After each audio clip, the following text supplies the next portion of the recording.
Hello, friends, our regular and beloved segment, where residents of the world's most resource-rich country give up meat and end up searching for expired food. Вот вы часто говядину едите? Вообще не ем. Вообще мясо не ем. Вы чё? А сколько сейчас стоит вот килограммчик говядины? Ой, кошмар какой-то. Дорого. Ну, там почти за 1000 рублей купить себе нормальный кусок мяса за килограмм, это как-то, знаете, такое себе удовольствие. Putin's Russia is a country drowning in oil, gas, gold, and diamonds, yet it drives its citizens to a point where ordinary meat becomes a luxury. Думаете, почему это происходит? Ну, я что думаю происходит? Ну, а что, видно, что в стране происходит. Вы же понимаете, куда все деньги-то уходят. Чем вы питаетесь? Вот вы конкретно. Чем повезет? Душа. Разморозки всякие разные, блины, дай бог. Лапша. Просрочка с работы. Просрочка по большей части. Eating expired food isn't a problem at all. The real horror is living in the US or Europe. There's so much food there that people are afraid of gaining weight and dying from overeating. Constant stress, trying not to eat too much and still live long enough to reach retirement. А меньше стало потребителей, клиентов? Потребителей, да, намного меньше стало. Так как цена дорогая, люди все равно как-то стараются поменьше брать. А насколько примерно снизился поток клиентов? Поток клиентов, ну, на 40%, наверное. Who knew Putin would become the world's top promoter of vegetarianism? People are giving up meat and cooking plants, so that's the real goal of this special operation. For example, in shops in Voronezh, chicken wings are already being sold individually for 55 rubles each. Meanwhile, TV keeps telling us that it's Europe that's cutting back on everything. The flagship base of the Northern Fleet suddenly went dark because the power lines simply rotted and collapsed. Some of the pylons date back to 1966, the rest to the glorious 1980s. As a result, nearly 350,000 people in Murmansk, along with military ships, were left without electricity in freezing temperatures. But today, Governor Andrei Chibis cheerfully reported that the problem has been solved. New pylons have been installed, wooden ones.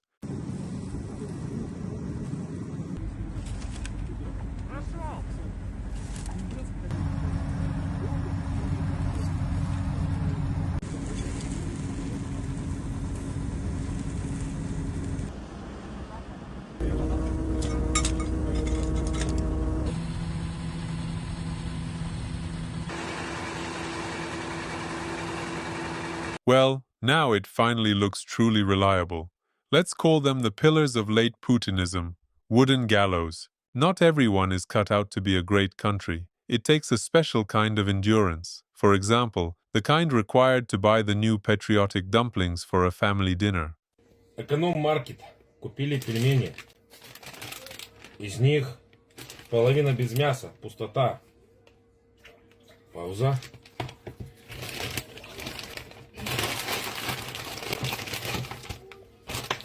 Ну ладно, сейчас вот это будет пустое. Давай, ложи. О, ложу с пачки. О. Пусто. Нету. Сейчас. Дальше. Еще. О. Берем еще. Пусто. Нет мяса. These aren't meatless dumplings. It's your heart living without faith in the great president. If nothing else, they at least could have approached it creatively. Introducing a new lottery for the residents of the largest and richest country in the world. Вот еще. Пусто. Нет мяса. Кушаем без мяса пельмени.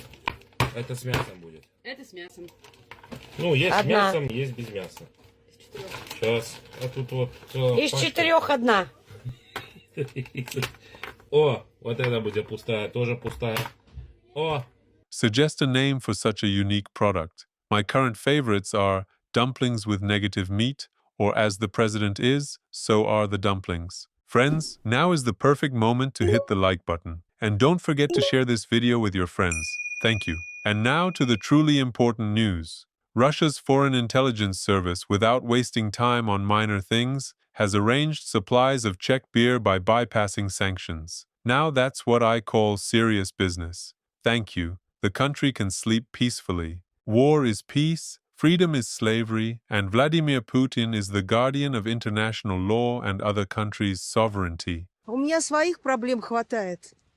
А каких, если не секрет? Финансовых проблем. Про индексацию пенсии, например, поговорить. На крошке проиндексировали, а вон цены. Сейчас вот иду из поликлиники. А Иран? Конечно, мне грустно, что там хозяйничают не те, кому хотелось бы. Это вы о ком? Ну, американцы. Естественно, конечно. Очень неприятно, конечно. Но нет слов. Возомнили себя, что можно везде, где угодно вмешиваться, наводить порядки. В стране надо в своей наводить порядки. Oh, those terrible Americans. They imagined themselves to be someone important and started meddling in other countries' affairs instead of dealing with their own problems. Absolutely outrageous. А не лезть даже в другое полушарие, как этот самый рыжий, пожилой мужчина, как не стыдно просто. Старый человек так себя ведет. Нехорошо. How bad it is when old men meddle in other countries' affairs. How very bad. We would never do that, of course. After all, other countries' independence must be respected. One of those moments when there's clearly a paper shortage in the country, so they're made to read the same report again. Putin's top general Gerasimov once again reported the capture of Kupiansk. Only this time, it was Kupiansk-Uzlovyi. Освобожден Купянск-Узловой. Осуществляется проверка и зачистка городских кварталов в этом городе. Ведутся боевые действия в населенных пунктах Ковшаровка и Глушковка. В целом... Gerasimov, don't you feel like something is missing from this report? Yes, exactly. Some fine musical accompaniment on an accordion.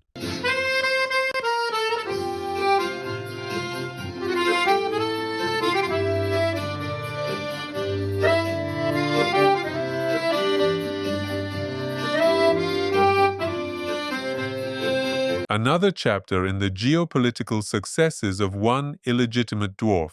A journalist has published footage showing a Russian military base in Syria abandoned in haste.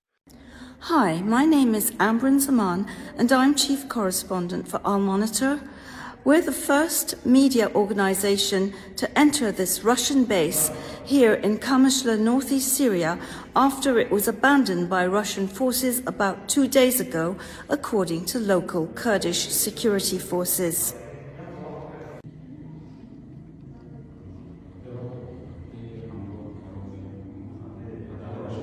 So here you can see some of the equipment they used for recreation.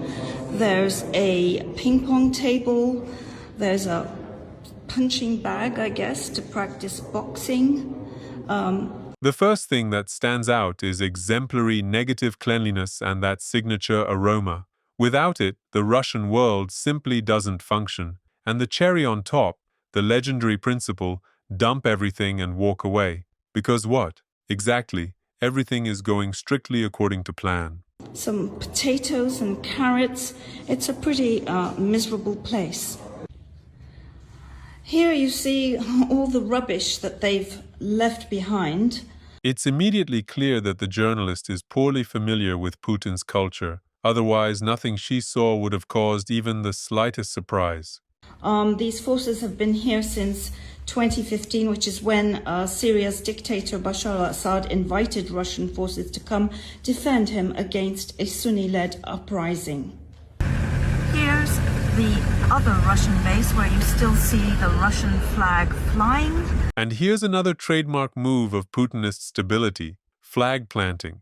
Even if the territory is no longer yours, the Russian TV viewer still needs to be convinced otherwise. And that's where the Tsar will once again claim he outplayed everyone and never needed the base anyway. Friends, thank you for being here and for continuing to support me. Ukraine is currently facing severe cold, and due to constant shelling from my country, people there urgently need help. If you're willing to support fundraising for heaters and generators, I'll leave a trusted link in the description. I also want to say a huge thank you to everyone who keeps supporting the channel with one-time donations in the YouTube comments. You're the best. And don't forget that I have a Patreon where you can subscribe for just $3 a month. You get early access to new videos, personal chats with me, and already 3 exclusive videos you won't find anywhere else. A huge thank you as well to everyone supporting the channel through Buy Me a Coffee. Know that in heaven, a special place has already been prepared for you. Right now, I have 78 incredible patrons. Once again, a huge thank you. This channel exists because of you.